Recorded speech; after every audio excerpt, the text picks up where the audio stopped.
6 politicians who have stolen the most money in history. 1. Ferdinand Marcos stole $10 billion from the Philippines.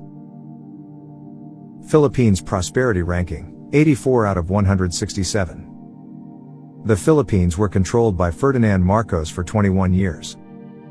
He established fictional businesses with his wife, Imelda. Marcos imposed martial rule in 1972. It lasted 9 years and was a trying time for the nation. Numerous thousands of people were detained and killed. Marcos used it to take over the nation's industries.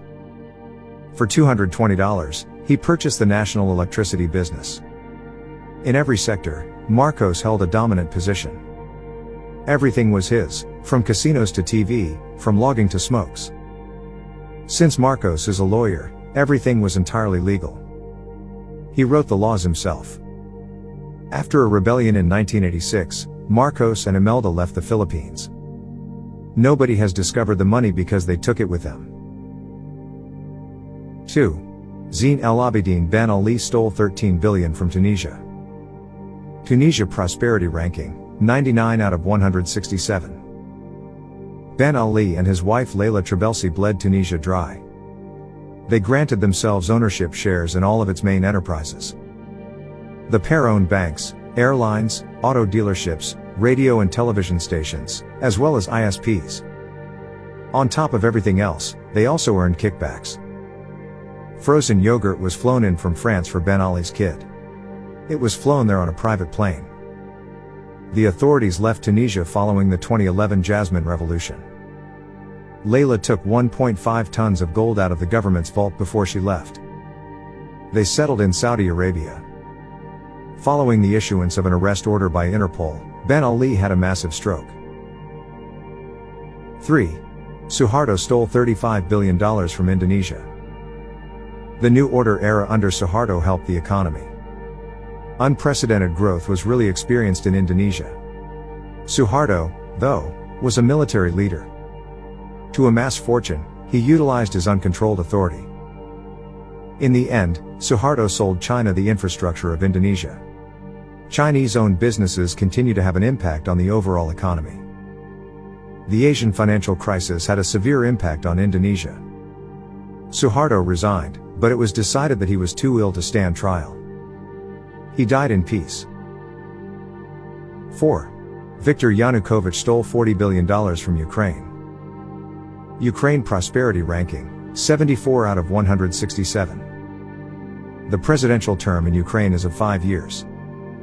Only 4 were finished by Yanukovych before he was overthrown. But in that little period, he broke a record for corruption. He established a network of fictitious businesses to launder money. Various offshore corporations received billions that were diverted. The president resided in an old palace that was 137 acres in size and had a private zoo. Yanukovych fled to Russia in 2014 after a wave of popular protests. Only about $1.5 billion of the money has been recovered. 5. Hosni Mubarak stole $70 billion from Egypt. Egypt Prosperity Ranking, 121 out of 167. Even before becoming president, Mubarak benefited financially from military contracts. But he also gained authority after taking the job. He made significant investments in land and real estate projects. The family of Mubarak had property in LA, London, Switzerland, and other places. Mubarak's assets were mostly frozen. He was detained and given a life sentence in 2012. He was exonerated a few years later. Mubarak passed away at age 91 and had an opulent state burial. Since then, all of the assets have been defrosted. The money was never given back to Egypt. 6. Muammar Gaddafi stole $200 billion from Libya. Libya Prosperity Ranking, 146 out of 167. One of the biggest oil reservoirs is in Libya. However, the majority of Libyans were in utter poverty.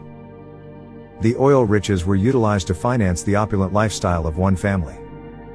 The family, of course, were the Gaddafis. For Muammar and his family, 2 gated resorts near Tripoli were constructed. They were made up of magnificent infrastructure and opulent beach mansions. The Gaddafis held assets valued close to $500 million. In 2011, Muammar Gaddafi was assassinated after a popular revolt. However, the majority of the funds haven't been found.